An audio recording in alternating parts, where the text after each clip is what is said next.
So when I was about 6 years old, a psychologist asked me really slowly, "Scotty, what do you want to be when you grow up?" And without skipping a beat, I said, "Oh, I got this. I want to be a psychologist, and I want to give a talk someday in front of lots and lots of people." I think he might have fallen off his chair when I said that. Unfortunately, instead of signing me up for the next TEDx, they told my parents, and my dad's here, he can vouch for this, they told my parents that I had delusions of grandeur, and they shipped me off to special education. By the age of 3, I had 21 ear infections. As a result, I developed a learning disability called central auditory processing disorder, which made it very difficult for me to process auditory input in real time. I always felt one step behind the rest of the kids. And frustrated, I retreated into my own world, which was rich in imagination and fantasy. But unfortunately, it was just an indication to everyone of my learning disability. I was bullied a lot. This is the picture of one of my bullies, who I follow on Facebook, but don't tell him that. In 5th grade, I did very poorly on an IQ test because I was so nervous during the testing session. I think my sweat was overflowing the table. They sent me to a special school for children with learning disabilities where I was bullied even more because the kids apparently didn't feel as though I was learning disabled enough to be there. So that was very frustrating. And then when I returned to public school in 6th grade, I felt as though I was capable of more intellectual challenges. But who was I to question the authorities? Until one day in 9th grade, everything changed. I remember this day very vividly. I was sitting there taking an untimed history test because they used to force me to leave. How humiliating was that, right? I had to leave the regular classroom. Everyone watched me leave the regular classroom so I could take an untimed test in a special room.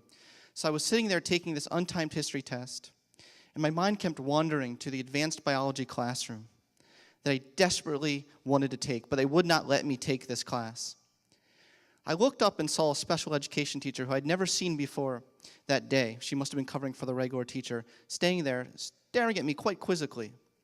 Well, of course, I panicked, and as she started walking towards me, I thought I was in trouble. I was like, oh my God, am I not acting learning disabled enough again? But when she approached my desk, I will never forget what she said. She said, "I see you. I see your frustration. Why are you still in special education?" And I started, to answer, and then I realized, wait a minute, I have no reasonable answer to that question. And it was like a switch went off. Right after class, I ran to the payphone, I called my mom. I said, "Mom, I am not returning to special education tomorrow."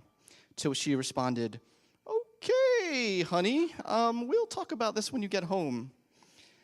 Well, the next day, I announced my intention to leave special education. We had a big meeting with my parents, the school administrators, and they decided to let me out on a trial basis. That's what it's. I still have the IEP, which I saw it. They said trial basis.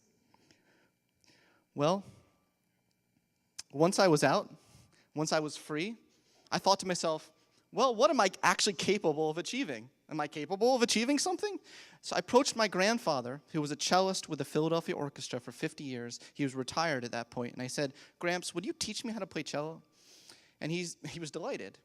And I practiced about 8 hours a day. Those were the most amazing moments of my life where I had discussions with my grandfather about the days when he was in the orchestra and traveled around the world to China. My mom used to walk by, always used to say, "Harry," which was his name, "teach him cello." And we would laugh because we enjoyed just talking, as well as taking lessons. And by the start of the school year, I had joined the high school orchestra. And by graduation, I was second cellist, which means I beat out a lot of people who've been playing since elementary school. Oh, thanks. I hope none of them are in this room, or else that'd be awkward. Yeah. And somehow, thanks to my musical accomplishments, I got accepted to Carnegie Mellon University, where I battled my way up the echelon of academia. And in 2009, I got a PhD in cognitive psychology. And, well, what do you know? I'm standing here on a stage giving a talk to a lot of people.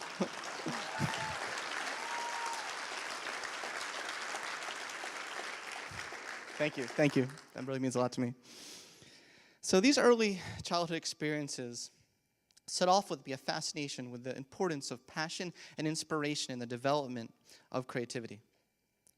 In one of the longest studies ever conducted on the topic, E. Paul Torrance found that an excellent predictor of a wide range of indicators of creativity, from personally meaningful creativity to publicly recognized creativity, was the extent to which people fell in love with a dream, an image of their future when they were a child. In fact, this was a better predictor of long-term creative achievement than scholastic promise and IQ tests. Research continues to support the importance of passion and inspiration. And what has become quite clear is that while passion matters, the flavor of passion that you have matters even more. So people who are obsessively passionate about their activity tend to have this uncontrollable urge to engage in their activity. They haven't integrated that activity well into their identity because they don't know when to stop, and they tend to have a vulnerable, unstable ego. In contrast, harmonious passion, people who are harmoniously passionate about their activity, feel intrinsic joy when they're engaging in their activity. They report that their activity reflects the qualities that they like about themselves. So it's very well positively integrated into their identity. Another major characteristic I want to talk about is inspiration. Inspiration transforms us from a state of apathy to a state of possibility. Researchers have identified 3 core aspects of inspiration. First, inspiration appears to be spontaneous. Usually, inspired people are inspired by something, whether it's an inspiring role model, teacher, or even subject matter, which is all the more reason why I think we need to create the conditions for inspiration. Second, inspiration is transcendent. So inspired people tend to have a moment of clarity and awareness in which they suddenly see new possibilities for themselves as well as others. Third, inspiration involves an approach motivation, where the person is inspired to actualize and transmit and express a new vision or idea. Now, I personally can attest to the power of inspiration. I have no doubt that in 9th grade, when that special education teacher came up to me and caused me to question my place in that hierarchy of the school system, was I inspired to reach higher heights of creativity.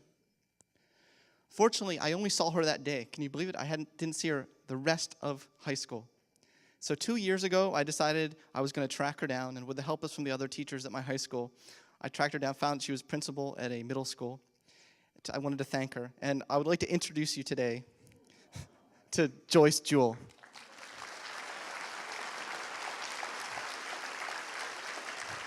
The woman who inspired me.